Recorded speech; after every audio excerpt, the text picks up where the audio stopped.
1 लाख पेक्षा जास्त विरोधी पक्षाच्या लोकांना जेलमध्ये टाकलं होतं। हे तुम्ही ईडी आणि काय काय सांगता। 1 लाख पेक्षा जास्त।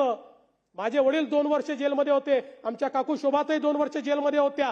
अनेक परिवार इथले असे आहेत की जे जेलमध्ये होते। पुणकर साहेब आमचे जेलमध्ये होते 2-2 वर्ष। त्या ठिकाणी केवळ मिसा लावून टाकला। काय तुमचा अपराध काय सांगायला कोणी तयार नाही, तुम्ही केलं काय कोणी सांगायला तयार नाही।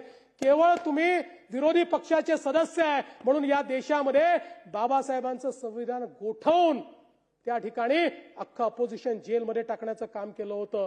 त्याचवेळी खरं म्हणजे सुरेश भटांनी म्हटलं, उभा देश झाला आता एक बंदी शाळा, इथे देवकीचा पान्हा दुधाने जळाला, कसे पुण्य दुर्दैवी अरे कसे पाप भाग्यशाली, अरे पुन्हा एकदा आयुष्याच्या पेटवा मशाली।